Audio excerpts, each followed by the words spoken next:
咧，我哋都係講緊信、信德、信仰。呢幾次咧，想同大家睇翻嘅就係原來信望愛咧，係我哋教友生活嘅三大支柱。咁所謂信究竟係乜咧？咩叫信咧？原來係有三個唔同嘅叫做咩嘅幅度，我哋叫做英文叫做 dimension， 即係幅度，係三樣嘢加埋咧，咁嗰個就叫做真係信啦，就係信仰啦。咁首先咧，想大家睇睇呢三個構成信仰嘅我哋叫佢做元素也好啦，幅度也好係乜？咁第一個咧就係資訊，即係講緊信仰嘅知識。我哋領洗，我哋入教，我哋信主，我哋其實信啲乜嘢內容咧？咁呢個就係信仰嘅知識。但係信仰除咗知識之外咧，我哋仲有一個叫做愚信。個愚字咧就係孺子牛，即係孺子牛咧，其實即係講個小朋友，即係好似個放牛嘅小朋友，即係古代啦。咁即係代表住一個純樸嘅信仰。喺呢度咧，亦都係代表住信仰嘅情。你只係信天主，但係你同天主冇情咧，冇感情咧，其實個信仰都唔係咁即係缺咁啲嘢，即係好重要嘅嘢。咁啊，第三咧就係咩咧？就係行信，就係將你所信嘅，你點樣實踐落去你嘅生活裏邊。只有當呢三樣嘢一齊出現，或者我哋願意喺呢三個信嘅層面去做功夫嘅時候咧，我哋嘅信仰先至會增長。就好似我哋認識一個人，哪怕係你嘅親人、你嘅屋企人，你對佢嘅了解認識，唔係只係同佢相處咗咁耐啦，梗係知道佢乜啦。但其實現實唔係咁。你可能同一個屋企人相處咗好多年，但你可能唔係真係咁認識佢。你可以偷睇佢嘅日記，知道發生咩事。但係咧，你真正了解佢咩？你了解佢個內心世界咩？其實都唔係經常係咁。所以咧，我哋同人相處，我哋同人即係連結咧，有一樣嘢好緊要，就係要了解佢、認識對方，亦都俾對方認識你。咁第二個咧就係嗰個愚信，就係嗰個情啦，就係因為信仰咧有好多時我哋初我一陣間先講啦，冇講得咁長氣。愚信咧就係一個細路仔嘅心去信嗰個你想相信嘅人，用翻屋企人嘅比喻我好信賴我嘅爹哋媽咪，我好信我嘅哥哥姐姐，我好信我嘅弟弟妹妹，我好信爺爺嫲嫲，好信公公婆婆。呢個就係你心裏邊有個情喺度，而個情係幫助你更加想認識佢。又調翻轉，當你越認識佢嘅時候咧，你就會對佢越有情嘅喎，係咪啊？咁仲有個行啦，就係我錫我爹哋媽咪，我錫我啲兄弟姊妹，但係你攞行動先得㗎。你冇行動，一個講字，我想你好啊，我想你健康啊，我希望你活得開開心心。但係你要做啲嘢，咁你對佢嘅愛，你對佢嘅情先至係實在。所以信仰一樣，同天主係一樣。好，我哋逐個睇一睇。資訊咧，我哋最初叫呢個叫做借嚟嘅信念。其實我哋絕大部分嘅我哋咧，點解會信到天主咧？都係因為有其他嘅原因令到我哋去信呢個世界有一位個神嘅存在。可能我見到啲教友好好喎，佢哋好與眾不同喎，點解咁得意嘅咧？原來佢係教友。咁呢個教友因為佢點解？因為佢信咗一個神，咁呢個神一定係好唔簡單，所以我想認識佢，係咪咁樣？又或者我生命裏邊發生一啲事情，令到我覺得我唔知點樣好，又或者我覺得人生好冇意義，即係日日咁樣喺度營，覺得雖然揾到錢，但係自己唔開心，咁點解咧？咁你咪開始想揾尋一啲令到你活得更加開心、幸福嘅嘢。原來信教，原來信主耶穌，冇嘢係咁。咁你咪開始就去認識佢。咁但係咧喺呢個階段嘅認識，只不過係借翻嘅信。你冇同翻個導師講俾你聽，天主係點㗎？耶穌點樣愛世人啊，為我哋犧牲？你係聽到人哋話俾你聽，不過你又信佢，你信佢唔啱，咁你咪信咯。但係呢個信多數都係停留咗喺咩啊？借翻，咁冇問題喎，OK 嘅喎，或者覺得係有問題喎，OK， 好啦，咁我點樣由唔識天主到認識天主咧？咁呢個咧就係一輩子嘅慕道。原來慕道咧唔係只係你領洗前嗰1年或者1年半，個個星期去上堂，有慕道班老師教你道理，嗰啲都係重要嘅，因為係入門，你需要知道。佢要俾你知道你信嘅係乜，你嘅天主係點嘅天主，又或者你對於作為一個教友應該最基本嘅道德操守係點啊？我哋平時掂嘅時候，佢會教我哋點樣去祈禱啊、求天主啊、諸如此類。咁呢個係重要嘅，呢個係你領洗前嘅慕道所學嘅道理，所認識嘅天主。但係你領洗前所學嘅呢啲所有道理，其實你領咗洗之後，係唔係咁足夠讓你去面對你領咗洗之後複雜嘅人生種種嘅困難，係唔夠，係唔夠。咁唔夠點啊？再學咯，繼續學咯，係咪？所以慕道咧就唔係只係一次過嘅事，而係一生人嘅事。咁點樣一生人去慕道啊？就係你慕道班啦，讀完咗之後領咗洗，好，你領洗嘅時候一定好雀躍，一定覺得自己我好感恩，好親近天主，我一定願意為咩唱歌、做耶穌用兵啊、諸如此類啊咁樣。但係你打下咧，就泄氣㗎啦，就唔係真係咁勇㗎啦。嗰時點啊？學多啲咯，認識多啲咯。當有人質疑你，你信耶穌有咩大不了？唔通耶穌俾你揾到好多錢，俾你生活會改變啊？信耶穌可以令到你唔使俾人炒魷魚啊！信耶穌唔會使到你唔病，咁你又開始接受呢啲挑戰。又或者我信咗主，我知道有啲嘢應該做，有啲嘢唔應該做，會俾人笑嘅喎，俾人笑嘅喎，做乜嘢啊？咁勤力搏乜嘢啊？咁但係你勤力嗰個就結果，係咪？好似今日福音所講，我做完咗呢啲一切都要話，主啊，我係無用之徒，我做咗只係做咗我應該做。但係呢個世界唔係咁噶嘛，所以咧，我哋要繼續去學。咁點學咧？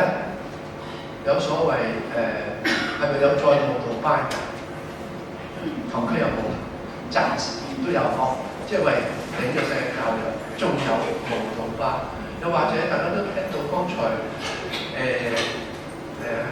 堂區報告都有話，10月10號阿神父佢又開個班啊，同大家去默想啊、探討啊、中途大事路啊，呢啲咪就係你繼續慕道咯。又或者我哋間中有呢啲咁嘅聚會啦，短短地半個鐘頭，呢啲咪繼續舞蹈咯，明白嗎？又或者你自己後來都覺得唔夠嘅，係神講嘅都係好少嘢，仲係唔滿足，你咪試下去報名參加咩嘢啊？參加教理班。你唔一定係要教到你，但係你可以透過教理班2年嘅課程，應該好似一個星期上2晚。咁2年之後咧，你對於教會嘅認識一定會多咗，會深咗。你可以教到你幫手，你可以唔教到你，但係起碼你教咗自己先。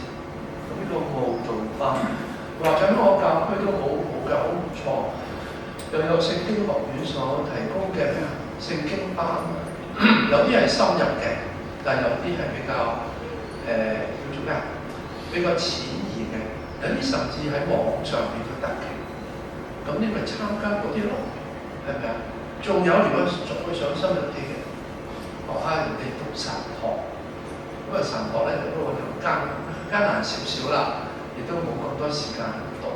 不過如果你有時間，特別退咗休仲係好生猛嗰啲咧，你不妨諗諗，讀下神學，神學好長時間啊，好深啊，OK， 嗰啲普及神學，甚至可以喺網上咁啊得。咁你咪不斷去增加有時喺教區啊，有時會提供一啲嘅嗰啲講座啊，關於信仰啊、聖經啊。等等，咁你咪去參加咯。咁慢慢，你自己會察覺，你對自己嘅信仰越嚟越清楚。因為清楚咗，你可能你不知不覺，你覺得自己更有信心，更覺得自己我做基督徒係一個恩典，係天主俾我一個好大嘅恩典，我有幸能夠認識到耶穌，咁呢個咧就係資訊，聽到嗎？資訊好啦，仲有第二點咧，呢度資訊問題，有疑就問。我哋肯定你做教友咧，你做基督徒咧，一定好多嘢你唔明。我哋會見到發生嘅事，你又唔明天主點解會容許呢啲咁嘅事發生？呢個都係疑問嚟嘅喎。你見到點解啲好人成日都受苦，你又唔明嘅喎？點解啲衰人我哋顧住佢啦？啲衰人咁得逞嘅，點解又天主好似唔理嘅喎？點解天災人禍天主唔撳住個火山冇俾佢爆，搞咁多人死？點解佢唔乜嘢啊？佢唔出手啊？不過又係疑問嚟嘅喎。點解我好好地做人？我自問心無愧，點解會惹到咁嘅病啊？咁你又會疑問嘅喎，係咪啊？我好人好者，我做一個好嘅公民，好嘅員工，但點解會俾人嘲笑，俾人話我係惡乜嘢？個心好唔憤氣，都好唔開心。咁你會有疑問。再問下就係天主究竟存唔存在？係咪真係存在㗎？呢個世界？嗱，呢啲所有都係疑問，我哋避免唔到嘅。不過你有疑咧，就必須要問。即係神父也好，教友也好，都係。即係當我哋有疑問嘅時候，我哋如果唔去問咧，咁我哋呢個疑問永遠都係。你越儲得越多咧，你就越懷疑我哋所信嘅係咪真？你越會懷疑天主係咪存在？係咪啊？所以你有疑咧就問，同埋做一樣嘢唔好介意。你可以同天主爭辯嘅，可以話天主，可以省佢。哇！神父你冇搞埋啲咁嘢，我哋話天主、省天主啊！你鬧天主好過你唔睬佢、唔理佢、放棄佢。天主唔怕鬧㗎，佢有足夠嘅自信。你鬧我係因為你唔認識我啫。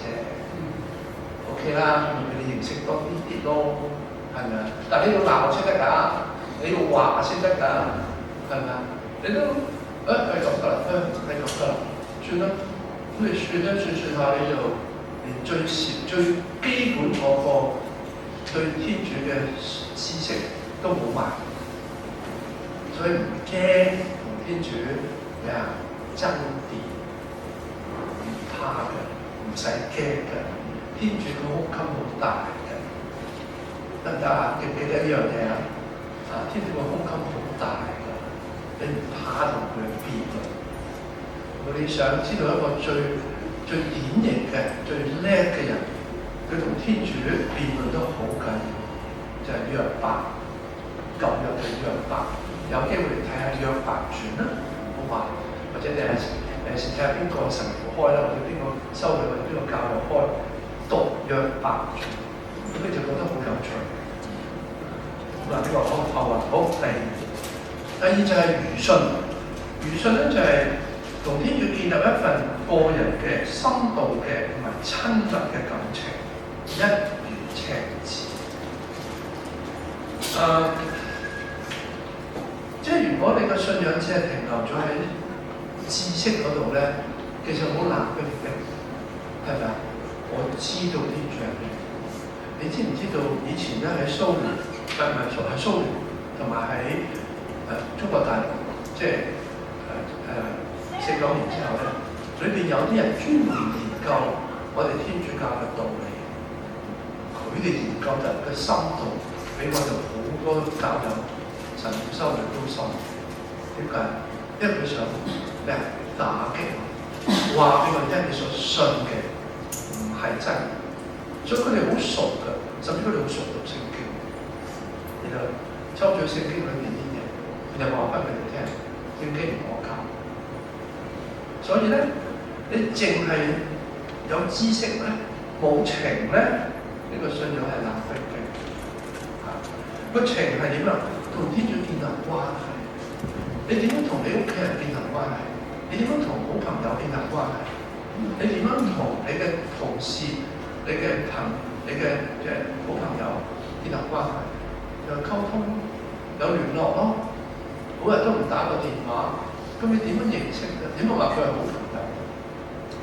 佢係我嘅知己，知不東西咧就從來都冇交流嘅，冇分享嘅，電話都唔打過嘅。咁你點樣建立關係？今日好危險咧，連屋企人都係，屋企人連説話都少咗，深度交流都少咗，最興係用 WhatsApp， 屋企人都可以用 WhatsApp 去溝通。坐低見面一齊食飯，嘻嘻哈哈講下自己近來生活點樣，越嚟越少。有乜嘢都係幾個字，我 OK 啦，咁算 OK。點知你 OK？OK 啲乜嘢？我好唔掂，我點知你好唔掂？唔掂啲乜嘢？係咪？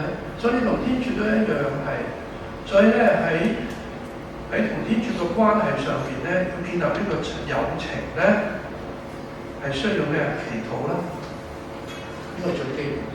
祈禱就係我哋同天主打通嗰條天地線。打通嗰條天地線，你唔妥，你打上去俾佢；你開心就打上去俾佢，多謝聲。咁你先至可以慢慢同天主建立呢個情。咁但係咧，祈禱咧又要留心喎。祈禱唔係只係一種模式嘅喎。祈禱可以係有好多種唔同嘅方式，都係祈禱嚟喎，同天主建立關係嘅喎。所以你一定要揾到適合你自己嘅祈禱方式。有啲人中意念經嘅，咁咪念經咯。你覺得念經好穩陣，好經文代表咗你對天主嘅期盼啊，對天主嘅咩 ？OK， 你咪念經咯。咁所以有好多人中意揸住本書咧念經，或者係念玫瑰經也好，OK， 冇問題。但係有啲人可能唔係。我記得有個朋友話俾我聽咧，佢同天主最感覺到親密親近咧，就係唱聖歌嘅時候，唱聖詩。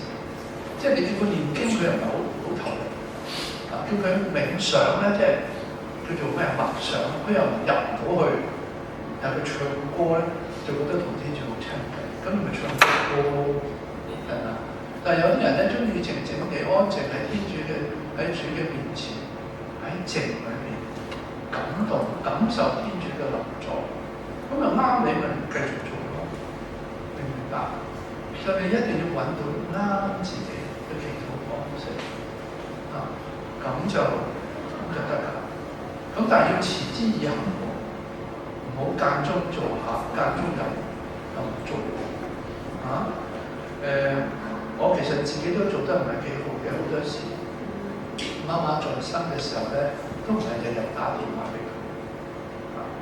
咁啊，即係每個星期翻去探下佢啊，即係同佢食飯啊，即係咁樣啊。其實而家諗翻轉頭都唔係咁乖啊。咁我哋同天主咧就乖啲啦啊。咁啊，仲有第二個咧就係同天主建立嘅情咧，就係閱讀聖經。讀福音，但係呢個閱讀福音咧，唔係要學一啲知識學問，唔係。嗱，我哋慣常咧，我哋話我哋要認識我嘅信仰，要讀聖經啊嘛，啱嘅。所以我哋有咁嘅空間時間，你俾自己去學多啲聖經，因為聖經嘅裏邊有好多好豐富嘅，俾我哋體會到天主嘅心意係乜嘢。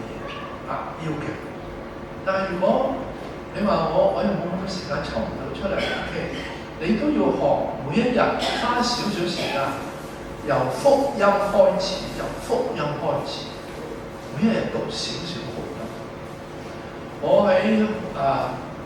好多真係好多年前，我喺香港仔聖伯多祿堂咧做副本堂嘅時候，我做咗2年啫，我係。都同慕道班導師一齊教導嘅，咁我其實跟緊一班。喺跟緊我嗰班嘅時候咧，我由開始咧就要佢哋認識耶穌，因為道理係要學，不過耶穌要一開始就要學認識耶穌。咁點認識耶穌咧？我係教佢哋一個方法。我話你每一日抽少少時間出嚟啊！你精神也好，唔精神也好，嗰日心情好也好，心情唔好也好，你每日都要堅持睇一章福音。你唔需要睇明福音講乜嘢，唔需要，因為你睇嘅時候，你有啲明，你有啲唔明，你唔需要，你繼續睇落去。睇完第一部叫咩？馬竇福音，睇第2部馬爾谷福音。睇完馬爾谷，睇第3部路加福音，睇完路加睇第4部約翰福音，睇完約翰福音再翻轉頭一路睇，又係睇咩啊？睇馬竇福音。你日日睇做乜嘢？就係日日睇嘅時候咧，你係讓福音進入喺你裏邊。你唔係要睇明佢，你係俾機會。福音、耶穌嘅話語、耶穌嘅精神、耶穌嘅故事入去你嘅腦袋裏面，入去你嘅心。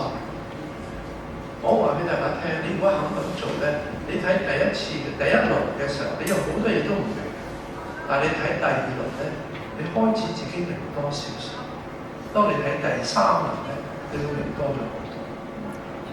最後都係有啲唔明，咪剔起佢咯。請教我呢對聖經熟悉嘅人咯，咁你係透過文字咧去親近耶穌，或者調翻轉透過文字俾耶穌親近你，咁你個情咧就會慢慢出現。然後仲有咧就係定期嘅退省。我成日覺得咧避靜咧我好忙碌，我好繁忙啊，覺得自己冷淡咗，不如去避下靜咧，好嘅，避靜。不過其實避靜唔係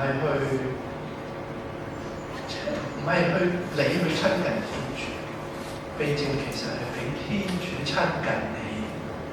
其實天主一路都同你一齊，佢冇離棄過你，佢會喺你裏邊，會喺你出邊。佢時時陪住你，不過你唔得閒去理佢啫嘛。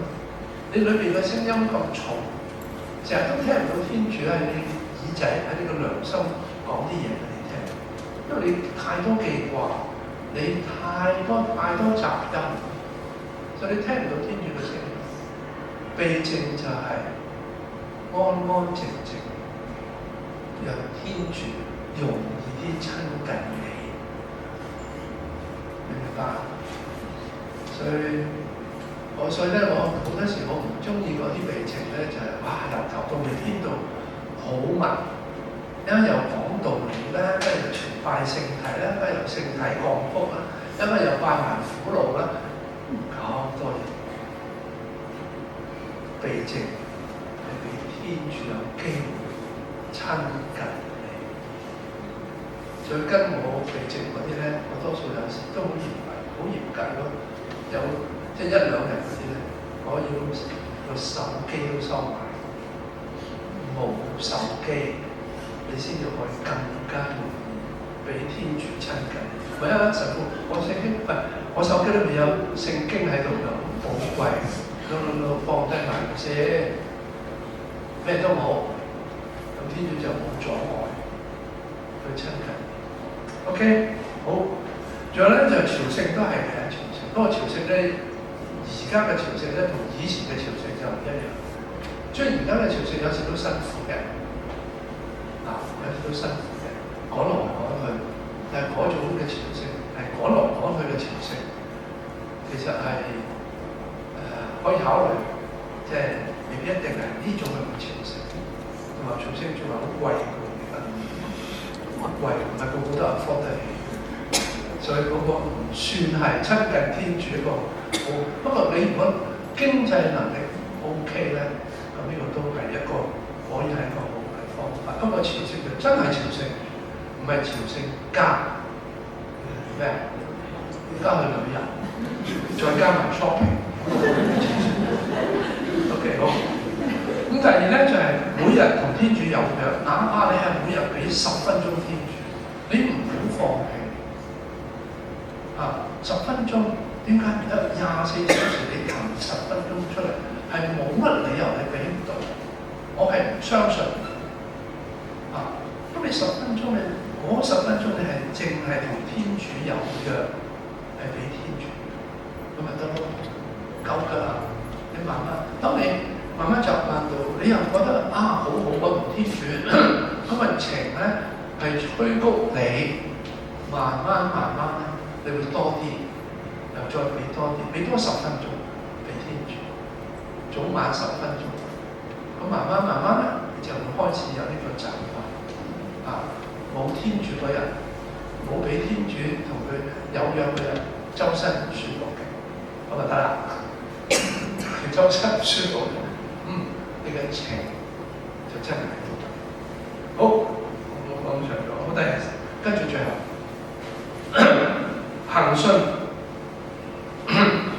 就係宣講你所信嘅，實踐你所宣講嘅。唔好怕向人表達你信仰嘅價值觀。我怕乜嘢？即係我食飯前我怕乜嘢？點咁閃閃縮縮㗎？係咪怕人講咩？講咩？我係唔怕。我食飯前人哋唔勁嗰係人哋嘅事，疏我唔好怕喺某啲問題上邊表達自己作為一個信天主嘅人嘅睇法。你嘅睇法未必係最啱嘅，未必係，不過冇問題，因為你信係咁啊嘛，你同佢分享我所信嘅係咁，我認為咁先至係比較合理同埋比較為其他人都係好嘅，為個社會都係好嘅。呢個就係你實踐你所信嘅，愛人如己，愛人如己。每一次你諗緊要鬧人嘅時候，諗下。點解佢會咁做咧？因為佢咁容易發脾氣咧。咦，我自己都有，咁我點解有時會諗咧？原來我心裏邊唔開心。點解唔開心啊？你會自己去解釋俾自己聽。所以咧，當你愛人嘅時候咧，要如己。好似你希望人哋點樣待你，你咁樣待人；你希望自己係好嘅，你都希望人哋都係好嘅；你希望自己富有，你都希望人哋都係富有。然後一如耶穌學習啦，我哋未必做得到，就係咩？